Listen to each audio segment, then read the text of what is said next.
என் அன்பு செல்லமே, வெற்றியை உன் வாழ்க்கையில் எப்படியாவது பார்த்து விடலாம் என்பதற்காக தினமும் ஏதேதோ முயற்சிகளில் இறங்குகிறாய்.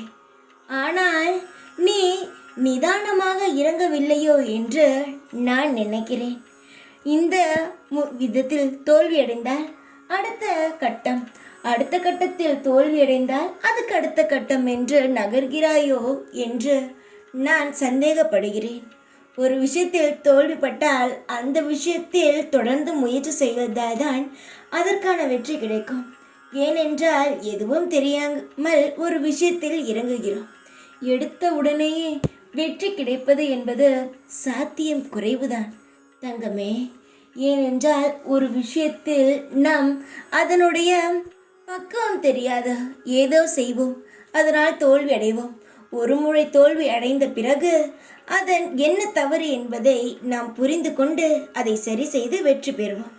ஆனால் நீ பயந்து இந்த ஒரு விஷயம் தோல்வியடைந்தால் அடுத்த விஷயம் என்று நகரலாம் என்று யோசிக்கிறாய். அது தவறு. நீ வெற்றியை பார்க்கத்தான் போகிறாய், அதில் எந்த மாற்றமும் இல்லை. ஆனால் வெற்றியை பார்ப்பதற்கும் நீ அதற்கு தகுந்தது போல் நடந்து கொள்ள வேண்டும் அல்லவா? எப்பொழுதுமே ஒரு விஷயத்தை நாம் அடைய வேண்டும் என்று நினைத்தால் அதனுடைய வழியில்தான் நாம் செல்ல வேண்டுமே தவிர நாம் ஒரு வழியை தேடக்கூடாது. நாம் ஏற்கனவே தேர்ந்தெடுத்து தானே இப்பொழுது செய்து கொண்டிருக்கும் வேலையை செய்கிறோம். நீதானே தங்கமே ஒவ்வொரு விஷயத்தையும் உன் வாழ்க்கையில் தேர்ந்தெடுக்கிறாய். அதை மறந்து விடாதே தங்கமே. வெற்றியடைய வேண்டும் என்பதற்காக உன்னையே நீ மறந்தும் விடக்கூடாது. வெற்றி என்பது வாழ்க்கையை நீ முயற்சி செய்யும் ஒரு விஷயம்.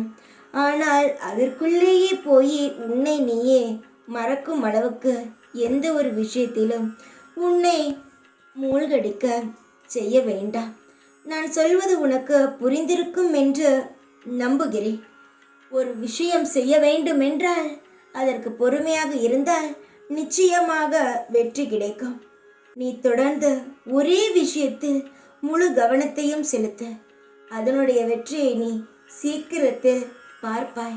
உன் வாழ்க்கையில் வெற்றியானதை ருசிப்பாய். நிதானமாக இரு.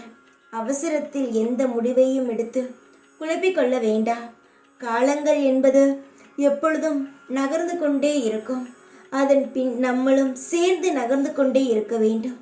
அதனால் பொறுமையாக இருந்து உன் வெற்றியை நீ பார். காலமானது முடியாது உனக்கு. இன்னும் நீ பார்க்க வேண்டியது இன்னும் அதிகமாகவே இருக்கிறது. வெற்றியை பார்ப்பாய். உன்னை சுற்றி இருப்பவர்களுக்கு உன்னால் பல நல்ல காரியங்கள் நடக்க வேண்டியது இருக்கிறது. அதனால் சற்றும் பயம் வேண்டாம். யோசிக்காமல் எதையும் செய்யாதே. வெற்றிக்காக உன்னை நீயே மறந்தும் போகாதே. உன்னுடைய வாழ்க்கைக்கு நான் பொறுப்பு. உன்னை மேலேற்றி வெற்றி என்னும் சிம்மாசனத்தில் அமர வைப்பது இந்த சாயின் முழு பொறுப்பு. தைரியமாக இரு.